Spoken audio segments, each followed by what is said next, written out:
Darryn Peterson was the second overall pick in the 2026 NBA draft, but today we're not just turning him into a good player, we're gonna make him the greatest player of all time. And this Jazz team actually looks alright, so much so that Darryn Peterson is the 10th best player on the roster sitting at an 80 overall. But we get to help him out because at the beginning of every season, he gets to spin this upgrade wheel. So hopefully this can get him to move up in the rotation. Please slow down, slow down, slow down, slow down. Oh my gosh, we just got +5 overall as the first spin. That's huge because before playing a single NBA game, Darryn Peterson goes from an 80 to an 85, and he goes from the 10th best player to the 4th best player on the roster. And he's in the starting lineup now over Ace Bailey. But that won't be his only upgrade because for every playoff series he wins, he gets an additional upgrade. But he's gonna need a lot of upgrades because the goal of this video is for Darryn Peterson to finish with more than 6 MVPs and 6 Finals MVPs to become the GOAT. But the Jazz are far from the playoffs. In Darryn Peterson's first season, they only win 34 games. On the bright side, he's gonna win the Rookie of the Year, averaging 24, 10, and 8, and he finished 5th in MVP as a rookie. So the future is looking bright for him, and at the start of his second season, we get him another upgrade. He gets +10 to his athleticism attributes, and that's gonna move him from an 85 overall to an 86. And here we go onto the draft lottery. The draft is literally the only thing we're controlling. We have the 7th best odds, and we're gonna get the #1 pick. That is the last thing I expected. Hopping into the draft, we could get Jordan Smith Jr. He has all-star potential. Tyron Stokes only has starter potential? I'm very confused. Cameron Williams has all-NBA potential. Then under him, we got a couple guys with all-star potential, a couple with all-NBA. But if we keep going, Christian Collins has Hall of Fame potential. So even though he's projected to go number 10, I'm gonna add him to the team. We actually ended up getting a lot of rookies in that draft. We had 4 picks. And I'm excited to see how these guys are gonna play out, especially the second rounders. For some reason, the Jazz are not gonna take the player option for all these guys who are pretty alright. So now let's go into player progression. Darryn Peterson, I think he was an 86, and now he's all the way up to a 91 to start his second season. In Darryn Peterson's second season, he's on the All-NBA first team again, averaging 26, 10, and 9. And the Jazz finally made the playoffs as they're sitting at the 6th seed. Round 1, they have to go up against the Suns. And low-key, why do I feel like the Jazz can beat them? They're gonna take game 1 by just 1 point. They take game 2 by 2. Game 3 goes to the Suns. They're gonna blow out the Jazz, but the Jazz go up 3-1. They can't make it out in 5 or 6. And in game 7, this one is not close at all. The Jazz make it out of the first round. So that's gonna land Darryn Peterson another upgrade, and he's gonna land on Wilt Chamberlain's rebounding. So that's gonna move his offensive rebound from a 69 all the way up to a 98, and then his defensive rebound gets maxed out. Round 2, they have to go up against the Warriors, who don't have Jimmy Butler anymore. They also took Cody Williams from us. We got the 6th seed versus the 7th seed as the Jazz take a 2-0 lead, and this series was much easier than expected. They're gonna make it out in 5. So that gives us yet another upgrade as Darryn Peterson gets +10 to his playmaking. So he's getting better quickly. That's gonna give him 87 pass accuracy, 88 pass IQ, and 99 pass vision. And also with him sitting at a 93 overall now, he's tied for the 2nd best shooting guard in the league, which takes us onto the conference finals. They have to go up against Wemby. They are the 5 seed, so they're definitely beatable, but I am scared because Dylan Harper and Stephon Castle are a lot better. Jazz are not able to tie the series up at 2 though when they get gentlemen swept. But now the question is, did we lose to the eventual champs? We did. And to help us hopefully beat them next season, we get another upgrade at the start of season number 3. Darryn Peterson gets +10 to his shooting. And this is kind of crazy. He already has a 99 mid-range 3 and free throw and post fade. So back to player progression we go. Darryn Peterson goes all the way up to a 96. So now he's tied with Anthony Edwards as the best shooting guard in the league. With Ace Bailey being the 2nd best player on the team, I'm going to change him to a small forward so he can start with Darryn Peterson. So now our starting lineup consists of Keontae George, Darryn Peterson, Ace Bailey, Kuminga, and Porzingis. I don't know why they're not starting Jaren at the 4. He's a higher overall than Kuminga, and also Kessler's a higher overall than Porzingis. Kind of weird. And in his 3rd season, Darryn Peterson averages 29, 12, and 10 to win the MVP. And on top of that, the Jazz continue to improve. They're up to the 3 seed. But in the first round, we have to go up against Jokic. He won the 2 MVPs before Darryn Peterson, so he's sitting at 6 on his career. And I don't know how he didn't win it, averaging 35, 14, and 10 this year. Honestly, it was probably just because of the seeding. Game 1, the Jazz are going to win. Game 2, the Nuggets take. Game 3 is going to go to the Jazz. They put up 158 points. They also win game 4, and they make it out in 5. But in round 2, we have to go up against Kyrie and Cooper Flag. This team looks pretty well rounded too. Game 1 goes to us. Game 2 is going to go to them. They blow us out. Game 3, we win by 4. Game 4, we win by about 10, and we're also going to make it out in 5. I forgot to give us our first upgrade for beating the Nuggets, so I'm going to go ahead and do that now. Darryn Peterson gets 99 potential. I think, yeah, it's going to land on 99 potential. That's close to the middle. And then for beating the Mavericks, he is going to get 99 shot tendency. So that takes us on to the conference finals. We have to play the Spurs. This isn't ideal because this is the team that took us down last year, and they're even better now. 1 seed versus 3 seed. Here goes nothing. They take game 1. They take game 2. Game 3 also goes to them, and they're not able to sweep us, but they're going to gentlemen sweep us just like last year. Don't tell me they're going to win back-to-back championships. They win in game 7 2 years in a row. So season 3 was pretty successful from an individual standpoint. We just need Darryn Peterson to get some team success, and at the start of season 4, he gets gets plus 10 to his finishing. And that's going to bring him from a 97 to a 97. But I think player progression might be able to help him hit 99, and it does. Darryn Peterson's going to win back-to-back MVPs, averaging 34 points and another triple-double. The Jazz are going to win 68 games. That kind of happened out of nowhere. And in the first round, we have to go up against Darius Acuff. I'm surprised him and Kareem Lopez even led their team to the 8th seed. The Jazz are going to sweep them. So that gives us another upgrade for Darryn Peterson. He's going to get De'Aaron Fox's speed. I think we get a respin because I want to say his speed is already 99. Okay, so his speed dropped down to a 97, but the De'Aaron Fox upgrades are literally just 97 speed and speed with ball exactly. So we're going to look out and get a respin as we get the best free agent. Kind of crazy. We're the 1 seed and we're going to get even better next season with that upgrade. But I'm not sure if we're going to be able to win a championship this season because the Thunder stand in our way. I'm not sure how this is a 4-seeded team. They actually look really good on paper. We're going to go up 2-0. We can't go up 3-0. They're not going to tie the series at 2 though when we gentlemen sweep them. And wow, so we got a free agent. We're going to be able to control a trade next season. This is really good. And of course in the conference finals, we have to play the Mavs again, who have Jalen Green now. So they look even better than the Thunder, who we were able to gentlemen sweep. The Mavericks are going to take the first 2 games against us. We can't tie the series up at 2 and we get gentlemen swept by them. So the last 2 seasons, okay, make that 3 seasons in a row where we lose to the eventual champs. But it makes sense. The West is tough, and in season 5, hopefully we get something to help with that. We're just barely going to land on plus 10 to his defensive attributes. And with our control 1 trade, we're going to go ahead and do it in the draft. I don't know if Trade Finder is going to help with this, but I really want to get CJ Rosser to add to the team. Nice, he's not even under contract, so we can't do this trade if we wanted to. So instead, we're just going to sim past the draft and wait till he re-signs to try to get him. Okay, they're going to re-sign him to the team option. So let's try this again at the beginning of free agency. We still have to make our own trade, but we can actually do it now. And because of all these salaries being pretty low, we're probably going to have to throw in Keontae George in the deal, but honestly, that's worth it. They're probably not going to accept this straight up, and they are a championship contender, so I don't know if all these picks are going to work. If we throw them 2 picks, they're going to say no. If we had a 3rd first-round pick, they also say no. I have a feeling 4 is going to be no, it is. So I'm going to try to throw in Walker Kessler. He's 3.5 stars. They still don't accept it, so I think I got to start putting in players instead of picks. I'm just going to start fresh. Honestly, I'm going to throw Ace Bailey in there. On the surface, this definitely looks like a crazy trade, but I feel like this is worth it. I'm going to try to do this without giving up Keontae George. They're not going to accept it with Walker Kessler straight up or with 1 pick, and I still feel like they're not going to accept this with 4 picks. 2 picks, they say no. 3 picks, they say no. And if we throw in pick number 4, they also say no. So we're going to try one more time. We're going to throw Keontae George and Ace Bailey in the deal. I feel like this is so crazy to do, but we're going to try this. 1 pick, they say no. If we throw them a 2nd pick, they're not going to accept it. If we throw them a 3rd pick, they don't accept it. And this is the last offer I have on the table. They still don't accept this. Instead of trading for him, I'm going to try to trade for Marcus Spears Jr., who went number 1 in that draft class. I would assume they're not... Oh, wait, they just accepted it. Did I give up too much? It doesn't matter. At this point, we got to live with that. We're also getting the best free agent, so we're going to add Caleb Wilson to the team since Darryn Peterson's the best free agent. I'm assuming he's going to resign. Honestly, I hope he does after that trade. Okay, he's going to resign. We have Marcus Spears Jr. We also have Mikal Brown Jr., who they signed. And we get to add Caleb Wilson on top of that to round out the big 4. Darryn Peterson's going to win his 3rd MVP in a row. Kind of crazy. He only needs 4 more MVPs, but still 7 finals MVPs. And this might be the year as the Jazz go 73-9. Nice. CJ Rosser was 2nd in MVP. I tried to trade for him, but we just couldn't. 27, 11, and 8. I really wanted him on the team. We might be playing them in the play-in, though. They're the 7th seed. Okay, they're not even going to make it out. So instead, we're playing the Clippers led by Trey Johnson. And I know they're the 8th seed now, but this roster actually looks really scary for the future. We're going to gentlemen sweep them. And that is going to land us on 99 touch tendency. I mean, that doesn't do much, but it's something. Round 2, we have to play the Nuggets, who have Jokic and LaMelo. That's got to be one of the best passing duels of all time. They're going to steal the first 2 games from us. Okay, they're going to go up 3-0 and sweep us. So even though we went 73-9, we're still not even going to make the finals yet. I was about to spin the wheel for season number 6. Who let Curry go to the Celtics to retire? Also, he retired at 43. Speaking of Curry, there's Curry shooting on this wheel that would be really great to get. Okay, never mind. We're going to pass that. Instead, we do get lowest rating to 99 though. So far, we got 89 standing dunk, 82 post hook as the lowest rating, 74 interior defense is the lowest rating. Until we get to intangibles, it's a 36, and that's basically not going to do anything for him. I heard intangibles messes with like clutch rating in the playoffs. I don't really know. If somebody knows, let me know, please. Another season, another Darryn Peterson MVP. I'm not even surprised at this point, but I'll be surprised when he wins his first championship, bro. 4 MVPs in a row with no championships, no finals appearances is crazy. He's gonna win clutch player of the year though. That's a good sign, and they're gonna win 70 games. Once again, CJ Rosser 2nd in MVP, and Cameron Williams 3rd in MVP. We could have drafted him. I definitely messed up on that draft. I took Christian Collins because he had Hall of Fame potential, but he is not gonna live up to that. He's only averaging 15 points points a game the last 2 seasons. But I don't even care at this point. I just want to make the finals. Round 1, we have to play the Suns. I'm just going to sim round. Last season, we didn't even make it out of the second round. We're going to make it there this year. That's going to give us Trade Finder. I don't know how useful that is at this point, but we're going to try to cook up a trade next season. And in round 2, we have to play the Clippers, who, like I said, have a good young roster. They're up from the 8 seed to the 5 seed. Game 1, we're going to beat them by 4. Game 2, we win by 7. Game 3, we're going to blow them out. We're not able to sweep them, but we're going to gentleman sweep them. That's going to give us Kyrie Irving's handles. And in the conference finals, we have to go up against a familiar opponent in the Spurs. Every time they've gone on to beat us in the conference finals, they've won the finals. So all we have to do is beat them. We're down 2-1. We're going to tie the series up. But in game 5, this one looks, it looked like it was over. The Jazz are actually making it close. But here we go in game 5. The Jazz are down 2 with 2 minutes to go. JJ Crawford uses the screen. He finds Mark Sears left wide open and his three's good. I don't know why we have Collins running our point guard right now, considering he's a small forward, power forward. But I forgot we have Marcus Spears Jr. We have Caleb Wilson. Our team actually looks pretty good. They find Darryn Peterson. The open mid-range, it's in and out. The Jazz still have time though. They are going to need a stop. Okay, JJ Crawford is cooking. They're going to find Stephon Castle. He's going to pull the contested 3 for whatever reason. But that's going to keep the Jazz alive. Caleb Wilson on the break is going to kick it to Spears Jr. in the corner and he misses. Okay, now we need to stop desperately. JJ Crawford trying to drive. He's going to kick it to the corner. That's not a great shot and it's off. So I don't think the Jazz have scored yet. Let's see if that can change right here. Collins finds Spears Jr. He's just sitting on the wing. He goes back to Collins. He's going to pull the 3, bro. Everyone is bricking. And on top of that, the Jazz are going to send the full court trap defense. I hope this works. I feel like it won't. And Wemby's left wide open. And that would be the dagger as the Spurs go up 3-2 in the series. Wow, okay, Marcus Spears Jr. cooked. Darryn Peterson had an amazing stat line. I don't know how we lost. But this series is not over yet. In game 6, the Jazz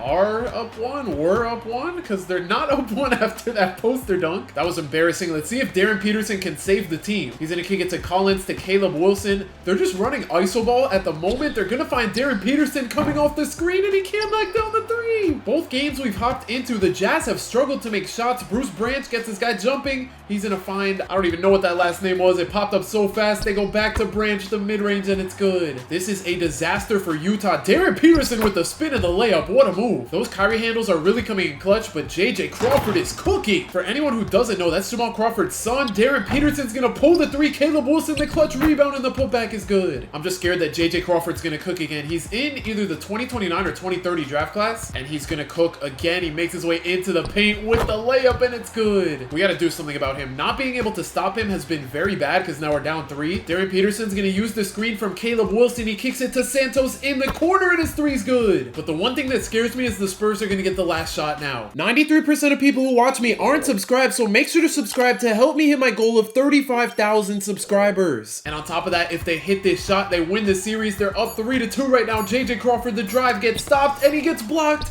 They're going to have to chuck up a full court shot, and we're going to overtime. And of course, in overtime with a minute to go, the Jazz are down by 2. Dylan Harper looking for Wemby is not going to be able to find him. He finds him last second. Well, not last second. There's still 12 seconds on the shot clock. He's going to miss the hook. Caleb Wilson's going to slow down the break. He finds Mikal Brown Jr. trying to make his way into the paint. He's going to kick it back to Caleb Wilson, back to Mikal Brown Jr. They just keep swinging the ball back and forth to each other. Mikal Brown Jr. is getting clamped up, back to Wilson, to Collins, the deep 3. He's going to miss. The Jazz are struggling to create offense here. Let's see if they can at least create some defense. Dylan Harper's going to kick it out to Wemby in the corner, being guarded by Walker Kessler with just 6 seconds left on the shot clock. Wemby is struggling, but he makes his way into the paint and he makes the N1. And with 11 seconds to go, that might be the dagger as he makes the free throw. Jazz need a miracle with no Darryn Peterson on the court. Caleb Wilson chucks up the contested 3 and it's off. So even after 2 straight 70-win seasons, the Jazz have 0 finals appearances. And watch the Spurs go on to win the finals too. Yep. At the start of season 7, Darryn Peterson gets +10 to his rebounding. That's basically going to do nothing. But on the bright side, with our trade finder upgrade we got from last season, we're going to get Cody Williams back on the team. I don't know why the Jazz let him go in the first place. Never mind. He averaged 0.2 points per game. And I know his points per game right now isn't that great, but I think this is a good trade considering he's younger than Kuminga and we get a really young center because Walker Kessler is probably going to get worse soon. But honestly, the real reason is once we get this late into the video, it's kind of hard to do trades. Like, I just don't know who to trade for. Darryn Peterson's up to 5 MVPs, which is great and all, but the one criticism of his career is that he cannot win. And winning is going to be harder than ever as the Pacers win 72 games. But maybe that won't affect him at all because he has yet to even make a finals appearance as the Jazz are down to the 3 seed. Round 1, they have to play the Warriors led by Beckham Black. And that's going to give Darryn Peterson LeBron's longevity. And of course, in round 2, they have to play the Spurs again. I don't know if they've beat the Spurs at all in a playoff series, as the Spurs go up 2-0. Jazz win game 3, they tie the series. But in game 5, it might be over here for the Jazz to make it a 5-point game. Yeah, they're gonna lose, even after a good fourth quarter. And in game 6, they don't keep it close enough as they're eliminated. At this point, the Spurs own them. The Spurs actually aren't gonna make the finals. The Mavericks are gonna win it. And during his time in the league, it's pretty much just been these two teams running the league. Another season, another upgrade for Darryn Peterson, as we get to upgrade any of his ratings to 99. And honestly, I feel like the smartest thing to do is put his interior defense from a 72 to a 99, just because pretty much everything else is already at 99 or near it. Every season is starting to look the same, where Darryn Peterson wins the MVP. The Jazz are one of the best teams in the league, and they're probably not going to make it very far in the playoffs. They're going to lose the first game, but they gentlemen sweep the Blazers. That's at least going to get him Steph Curry shooting, and that's pretty big because along with having a 99-3, his three-point shooting tendency goes from a 30 to a 99. So next season, he's probably going to make 200 threes, which is going to be a career high in a season for him. Round 2, they have to play the Grizzlies, and I didn't even realize they have Cameron Boozer at the power forward. Jazz are able to tie the series up. They go up 2-1. They're able to go up 3-1. They can't gentlemen sweep, but they're going to make it out in 6. And with 4 more upgrades on the wheel, we're going to get Giannis's finishing. But here we go for another chance at a finals appearance. Of course, they have to play Cooper Flag. I'm glad it's not Wemby, but I still feel like we don't have a chance here as the Mavericks take a 3-0 lead. They're not going to sweep the Jazz. They're not going to gentlemen sweep, but the Jazz can't force a game 7. That is actually crazy. We are entering Darryn Peterson's 9th season. He's going to get Wemby's defense, and I'm hoping that can help Darryn Peterson win championships because his luck right now is insane. This has to be the craziest thing ever. Darryn Peterson just broke the record for MVPs with 7 without making a single finals appearance. He's also going to win the defensive player of the year, but at this point, I don't even care anymore. Jazz are the 1 seed. They finished with 65 wins, but every single time they've been the 1 seed, they had 73 wins one time just to lose in the second round. This year, they're going to make it out of the first round against Magic Johnson's passing, and I'm just hoping that can help us win. His 3 passing attributes all go up to a 99, and on top of that, his dish to open man tendency goes from 67 to 99. So that should help us at least go back to the conference finals. It does. For his final upgrade, he gets a random rating to 99. So we got attributes 1 through 36. He lands on 21, and that's going to give him 99 perimeter defense. In the conference finals, of course, they have to play their kryptonite in the Spurs. They have a 74 overall power forward. I'm just hoping that means Caleb Wilson cooks or something. Jazz take game 1. They're actually able to go up 2-0. They go up 3-0 on the Spurs, and finally they're in the finals. It took long enough, and they have to go up against the Pistons. The only scary thing is that the Pistons are experienced. Cade already has a finals MVP. Let's see if Darryn Peterson can steal one from them. Pistons are going to tie the series up. Jazz take game 3 and 4, but in game 5, the Jazz have a chance to win the finals right here, up 3-1 in the series. They find Mikal Brown Jr. for the 3, and he knocks it down with 0.2 to go. So just like that, in his 9th season, Darryn Peterson becomes an NBA champion, and he's going to win the finals MVP. All it took was going through the whole upgrade wheel. Season 10, Darryn Peterson's up to 8 MVPs. It's so weird to see a championship on here, but let's see if he can go for 2 in a row. He has to play the Lakers in the first round. He's going to sweep. Round 2, he has to play the Blazers. He's in a gentleman sweep. But in round 3, we have to play the Mavericks, who look even better. They have 3 guys 93 overall or better. That is most definitely not what I like to see. Game 1, the Mavericks take. Game 2, we take. Game 3 goes to us by 20. We're able to take a 3-1 lead, and we're back in the finals. But this time, we're going up against the 76ers, and they also have a really good lineup. I'm kind of scared, so here goes nothing. Game 1, we're going to put up 157. We lose game 2. We win game 3 by 21. We win game 4. We cannot win game 5. And late in game 6, the Jazz should have this one in the bag unless the 76ers make a full court shot.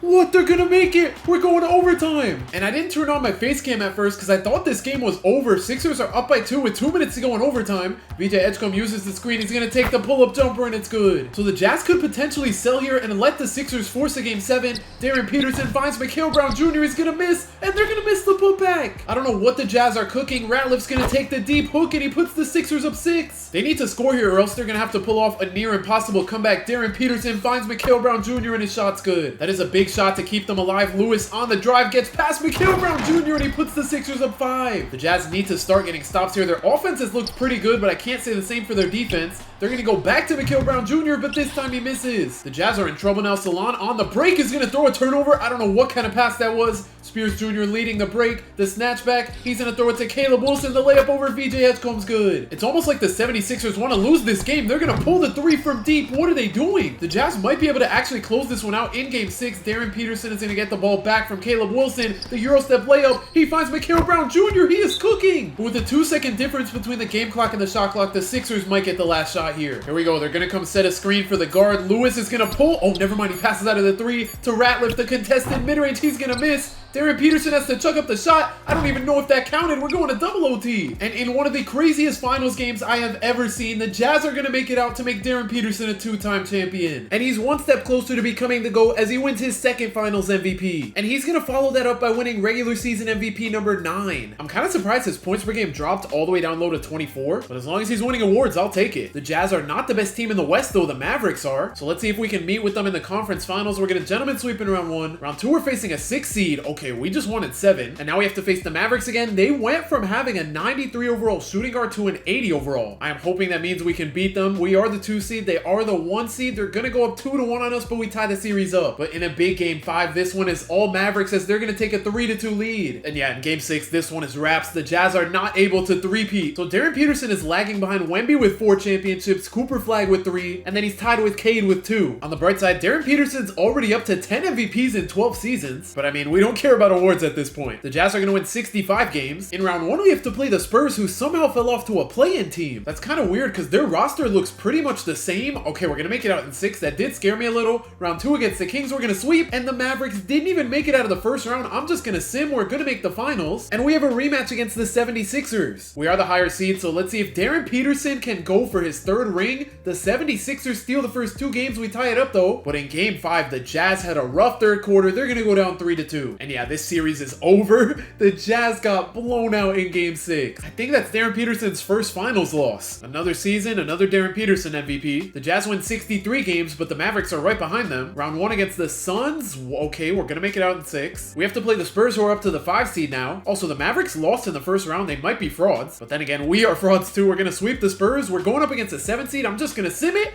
and we lose in 7. How did a play-in team just beat us? They're going to win the finals. Darryn Peterson is still going to win the MVP and the Defensive Player of the Year. Even though the Jazz are a play-in team now, they're going to make it out, but they have to go up against the 2nd seed. It's so over. I have no hope for this team. Okay, did they just blow a 3-1 lead? Game 1 they won, so they were up 1-0, 2-0. There's 2-1, and yeah, there's 3-1. They just blew a 3-1 lead. Like, I know they're the 7th seed, but you can't be doing that. And with the Jazz falling off a cliff, we're making an executive decision. At the start of season 15, we brought another wheel to the table. This one has badges, trades, free agents. We're going to land on defensive badge upgrades, and Darryn Peterson is a 99, so that's not going to move his overall up at all, but all these defensive badge upgrades should help him and hopefully help the team win some games. Darryn Peterson's MVP streak is over for the guy we wanted to trade for earlier. He's still going to win the Defensive Player of the Year though. Crazy, he finished 2nd in MVP. And as for the Jazz, they didn't even make the play-in. They were just the 1 seed 2 seasons ago, and now they're all the way down to the 11th seed. Season number 16, we're back to the wheel. Darryn Peterson gets +1 to all his playmaking badges, but I'm scared because with last season's badge upgrades, it didn't even help them make the playoffs. CJ Rosser is going to win another MVP. Darryn Peterson wins another depoy. He's going to finish 2nd in the MVP race again, and I am surprised he finished that high because the Jazz are the worst team in the West. So now at the start of season 17, we have to hit the draft lottery. Us, the Pacers, and the Magic all have the same odds, and we are going to fall to the 6th pick. That is not ideal. There's one guy I want. He's actually 5'10", so he's not going to go with the first pick. He goes number 2 though. That's kind of crazy. I think he was projected to go number 4, but there are a couple guys we could take here with all NBA potential. And by a couple, I mean 2. It's literally this 6-foot tall point guard or this 6'8" small forward. And honestly, the small forward is the higher overall, but the point guard's younger, so I'm going to take him. And let's just hope this pays off for us. Honestly, I might have messed up not spinning the wheel first, especially if we land on a trade, because that means I would have been able to trade for the guy we wanted, but instead we get 3 badge upgrades. And we can put them on any badges we want, so honestly, I'm just going to give Darryn Peterson Set Shot Specialist Legend. Darryn Peterson is back to winning MVPs at the age of 36. He also just won Defensive Player of the Year number 7, and the Jazz are all of a sudden good again. They're up from the 15th seed to the 3rd seed. I don't really understand how. First round, they have to play the Grizzlies. They're going to sweep. So we're going to get our first playoff upgrade in a while. We're going to land on Trade Finder. So next season we can use that, but for now we have to beat the Warriors. They're going to take game 2 to tie the series up. We go up 2-1. They tie it at 2, but in game 5, the Jazz are going to have a good 3rd quarter, and it's going to lead them out. But it's only going to lead them out of the game, not out of the series, as in game 6, the Jazz are up 3. Darryn Peterson, the pick and pop to Randolph. He's wide open, and his 3 rolls in. 1.5 minutes to go. I don't know what kind of defense that was from the Jazz. He got left wide open. Let's see if Darryn Peterson can bail out his teammates. He gets a wide open 3, but he can't hit it. Less than a minute to go. Warriors are going to run a pick and roll. Okay, they leave the same guy wide open, and he ties the game up. That is actually insane. 40 seconds to go. Darryn Darryn Peterson's gonna pull the three and it's good. But the Jazz need to stop. That was absolutely terrible defense. They need to lock in here. Their offense has been good, but I can't say the same for their defense. I don't know what kind of screen that was from the Warrior center. Knicks in the drive. He's gonna kick it to the corner. Gaskins to Davis. Davis is gonna wait for the screen. He uses it. He gets a wide open three. He's gonna miss, and Darryn Peterson grabs the board. And with Darryn Peterson knocking down both free throws, the Jazz are gonna win the series. Let's see if we can land on something other than a badge upgrade. Okay, we're gonna get a badge upgrade. I really wanted a free agent one, but I'll take it because shooting and defensive badges are like the two best ones here. In the conference finals, we have to play the Lakers. At this point, it's just straight auto-generated guys on the team. Of course, they're gonna tie the series up at 2. Game 5, they're gonna blow us out by like 20 and we're eliminated. At the start of Darryn Peterson's 18th season, we get to sign a top 20 free agent. So that could be good, that could be bad. 1 through 20, we're gonna land on 10 right in the middle. But before we do that, we have a trade. I want to see if we can trade for the #1 overall pick. This definitely won't be easy. The Thunder have the pick. And the worst part is we can't get the #1 pick now because we landed on Trade Finder. We didn't land on Control 1 trade, so Trade Finder is the only thing we can do here. Nuggets have the 4th pick. Okay, we can trade Mikal Brown Jr. for it. And he's been great for us, but at this point, he's 37 years old. He's probably going to drop an overall, so I'm going to do this trade. So we have the #4 pick. I'm not going to lie. I didn't look at any of the guys in the draft class. The first guy is All-NBA. We got a bunch of All-NBA guys here. And then we got this guy with Hall of Fame potential, this guy with Hall of Fame potential. Let me see how high ranked they are. So the second guy is All-NBA. The 4th guy is Hall of Fame. Number 5 was All-NBA. Let me see where the other Hall of Fame guy was. He is all the way down here. Is he even top 10? He's not. He's not 11. He's not 12. Not 13. Okay, he's 14th ranked. So I'm not even going to worry about that. I'm just going to take the other Hall of Fame guy. Yikes. This guy's starting out at a 74 overall. He's already 22. I'm not going to lie. I did not look at that. But that's not the only thing we're going to get. We get a top 10 free agent. So let's go 1, 2, 3, 4, 5, 6, 7, 8, 9, and 10. We get 85 overall VJ Edgecombe. Kind of sucks that he's 37 years old. Nice. VJ Edgecombe is dropping to an 83 overall, and he's 38 years old now. Speaking of older NBA players, Christian Collins is 36, and he is peaking like right now. I don't know how. Darryn Peterson's going to win another MVP, averaging 29, 12, and 9. He's surprisingly not going to win the Depoy. He's going to finish 2nd. That's kind of crazy. And the Jazz fall off a little bit. They're down to the 5 seed. I don't know what it is with them. They were so consistent early on. Now, not really, and they're going to lose in 5. Season 19, we get to sign a top 5 free agent, so that's going to make our odds a lot better, and we land on the 2nd best one. So here we go, on to free agency. The 2nd best free agent is the guy who just won the Defensive Player of the Year. He's a 97 overall. So Darryn Peterson is now not the best player on the team anymore. He's starting to drop an overall, but he is 37. Then we got this Leonard guy. Wait, this was the 6-foot tall guy. I forgot we drafted him. He's an 87 now. And then the guy we drafted with the 4th overall pick is up to an 80. The Jazz might be back. Darryn Peterson wins another MVP. He's up to 15 on his career, as well as 8 Defensive Player of the Years. And the Jazz are going to win 71 games. The guy we just got in free agency finishes 5th in the MVP race. He averaged 24, 13, and 6. And with the record this good, we should make our way back to the finals. We're going to gentlemen sweep the Kings. Round 2 against the Clippers. We're going to win in 7. So I am going to take the conference finals a little bit more slowly. But we're going to go up 3-0 on the Grizzlies. We're not able to sweep them, but we gentlemen sweep.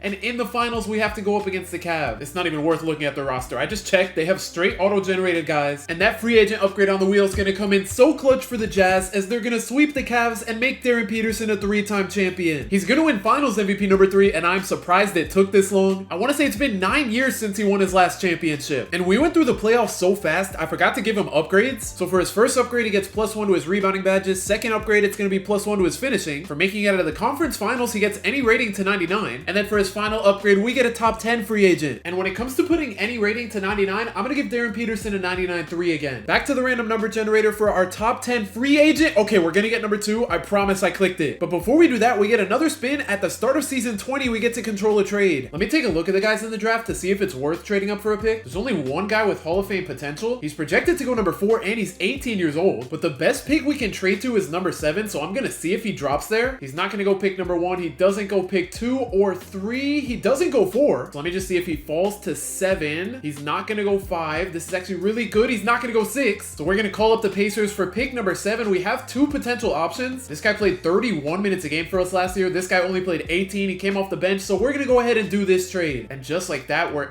Oh my gosh, we're not able to get our guy. They're going to do a trade. We just traded for the pick, and now they're trading it away. That is crazy, and our guy's going to get picked. I swear, the GM just doesn't want me to win. He is a 69 overall, but like he's 18. He has Hall of Fame potential. I think that was worth the pick. On the bright side, we do get the number 2 best free agent, and it is going to be a 93 overall, and he's 23. And that's actually insane, because now we have the top 2 centers in the league. So we're going to make the one we just got a power forward primary. Also, us being bad low-key saved the team. This guy we got with the 6th pick, he's already up to a 92 at the beginning of his 4th season. And then the other guy, I think we got him with pick number 4. We did. He hasn't really played yet, but he's up to an 86. Darryn Peterson wins another MVP. He's up to 16, and he's up to 9 Defensive Player of the Years. And the Jazz are the best team of all time with 77 wins. I'm a little scared though, because earlier in Darryn Peterson's career, I think they went 73-9. He didn't even make the finals. I want to say they lost in the second round. Okay, that Lakers team gave us a little bit of trouble there, but against the Mavericks, we're going to go up 2-0, 3-0. We're not going to sweep them. Okay, we're not going to make it out in 5, but we make it out in 6. And in the finals, we have to go up against the Knicks. Nah, look at their point guard. Darryn Peterson's not even playing plumbers. He's playing farmers at this point. That's how far into the future we are. Game 1, the Jazz win by about 30. Game 2, they win by about 40. Game 3, they're going to win by about 40, and they're going to sweep. So Darryn Peterson is now a 4-time finals MVP. The only problem is he's going to retire soon, and he still needs 3 more finals MVPs to pass Jordan. But it's a good sign that he's not retiring yet. But in player progression, he's down to a 93. He's still winning MVPs though, even as the 4th best player on his own team. And he's up to 10 Defensive Player of the Years.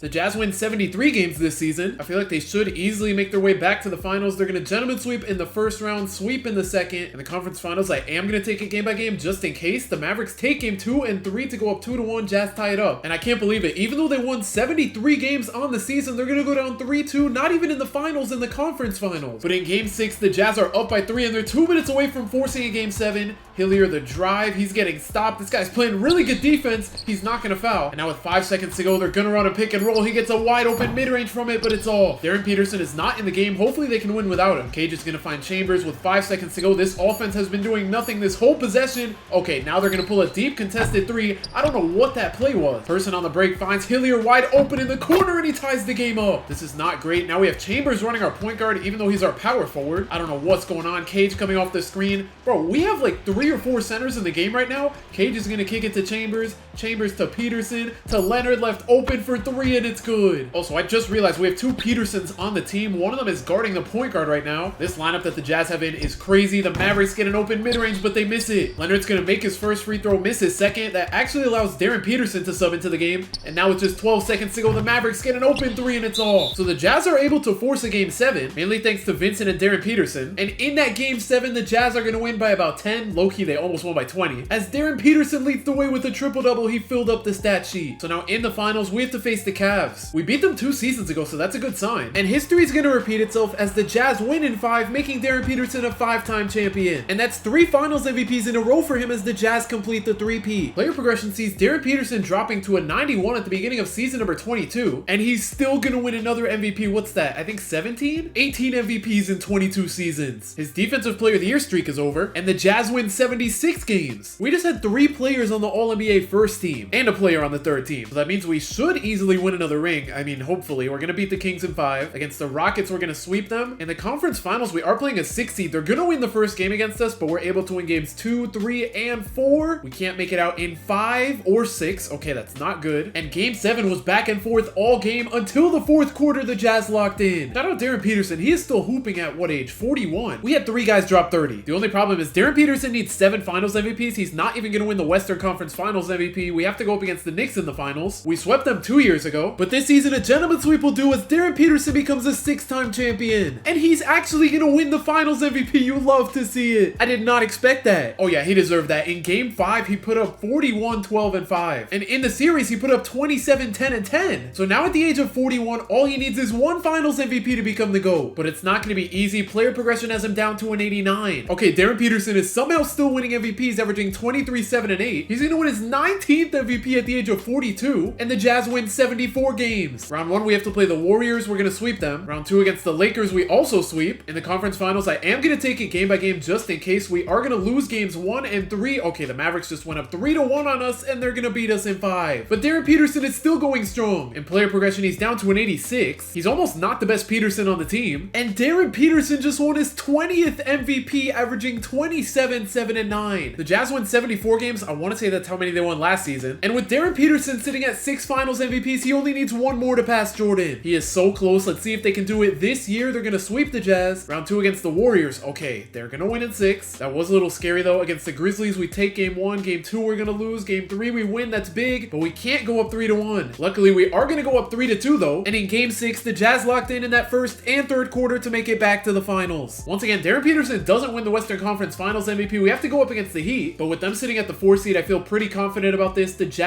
take game 1, lose game 2. They win game 3. Game 4 goes to them. But now we're in a little bit of a scary situation because with 40 seconds to go, the Heat are gonna miss the jumper. We have a tie game. Vincent leading the break finds Darryn Peterson. He fakes the mid-range, sizing up. He's actually gonna pull it this time and he knocks it down. The Heat have a full shot clock to get a shot off here, though. They're gonna run a pick and roll and they make the layup for the tie. But if the Jazz play their cards right, they could win the finals right here. Darryn Peterson's gonna use this screen against an open mid-range, but it's in and out. He'd have to chuck up a full court shot. It's way off. But in overtime, we still have a close one with a minute to go. Darryn Peterson gets stopped on the drive. He is struggling right now, going into the post, getting out of the post. He's gonna kick it out to Simmons. Left open in the corner. He's gonna miss the 3, but we get the offensive rebound. Leonard, the second chance, it's good. That was a big shot for the Jazz, and now with under 40 seconds to go, the Heat run a pick and roll. They can't seem to get anything out of it, and the Jazz are gonna get the steal. Vincent on the break gets past his man, and he's gonna throw down the poster. The Heat might have to get desperate here. 20 seconds to go. They're down 5. Cole's looking for a shot. He's gonna take the layup. How is that a foul? He needs to make both of them, though. His first one's good, and to cut the Jazz lead down to 3, his second free throw's good. But the Heat needed to foul, so now we have Darryn Peterson at the line. He's gonna sink his first free throw and to put the Jazz back up 5. His second one's good. So the Heat are back in the same situation as before. What is that defense? They're gonna knock down a wide open 3. So now Darryn Peterson has to hit both of these free throws again. His first one's good, and to put the Jazz up by 4, his second one's good. Heat have 14 seconds, no timeouts. Russell bringing the ball up the court, the spin, the cross, the deep 3. It's in and out. And just like that, the Jazz are gonna win, making Darryn Peterson a 7-time champion. But as the 5th best player on the team, he's not gonna win the finals MVP. Oh yeah, Leonard dropped 37 and 11. Meanwhile, Darryn Peterson averaged 21, 7, and 10. But he's gonna retire after 24 seasons in the NBA at the age of 43 with 7 championships, 20 MVPs, 6 finals MVPs, 10 defensive player of the years, 24 All-NBA first teams in 24 seasons, the most points in a playoff game ever, the most points in NBA history, the most field goals made, the most threes made, the most free throws made. He's somehow 2nd in rebounds behind Wilt, 1st in assists above John Stockton, number 3 in blocks behind only Hakeem and Wemby, number 2 in steals behind John Stockton, and number 1 in triple doubles. So even though he didn't pass Michael Jordan in finals MVPs, he passed him in championships, and he by far has a way better resume, making him the greatest player of all time. Subscribe if you enjoyed, and if you want to see me give Darryn Peterson Kobe's career, click the video on the screen right now.